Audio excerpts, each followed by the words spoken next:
And then sometimes kalau lah you nak beli rumah yang bank akan macam doubt tau. Macam dia akan tengok you punya bank statement. Kau nak beli rumah RM500,000. 10% down payment standard RM50,000. Dalam bank kau RM5,000. Mana kau nak bayar lagi RM45,000 ni, dia akan tanya. Kalau diorang menginvest, adakah investment diorang tu akan bantu dari segi secret record diorang juga? Selain daripada ASB financing, Betul. rekod tu tak akan masuk dalam secret tu lah. Tetapi bank akan tengok keseluruhan. Of course nombor satu dia akan tengok muka you lah, you orang ke. And then dia akan tengok you punya income, which is you punya slip gaji. Slip gaji tu kena back by you punya bank statement. Tu ada 2 dokumen. Whatever net pay dekat you punya slip gaji tu kena exactly 1 sen pun tak boleh lari masuk dalam you punya bank statement. Tapi kalau you bijak, you dah tunjuk lah semua aset-aset you. You keluarkanlah you punya ASB statement. Saya ada RM80,000 dalam ASB.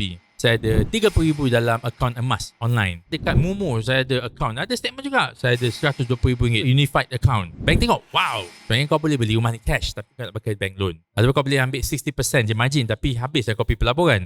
So you're very smart. So we will take all these things to support UP application.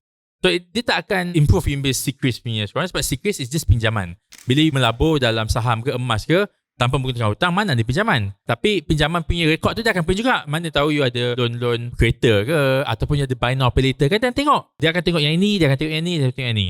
So dia akan combine. Bank akan tengok secara menyeluruh. Cuma ada satu benda je nak bagi tahu. Credit controller, bankers yang you akan deal with, they cannot know ataupun sometimes they cannot tell. It is wrong for them to tell you why you got rejected. You apply, lepas tu dah kena rejected. Ataupun kena slash margin. You tanya kenapa? Dia tak boleh beritahu. Tapi kita boleh agak. Selalunya sebab credit record you teruk, tempat pekerjaan you baru, ataupun company you kerja enterprise contohnya, dia tak yakin. Macam-macam lah. Kalau bank tak suka dekat UP profile, dia boleh buat apa-apa dia nak. Sama dia slash margin atau dia reject terus. Tapi kalau sama guys yang kerja kerajaan, dia suka pula. Sebab apa? Risiko untuk kena buang memang amat rendah. So macam mana komand-komand pun you boleh bayar insyaAllah. So semua tu dia akan tengok.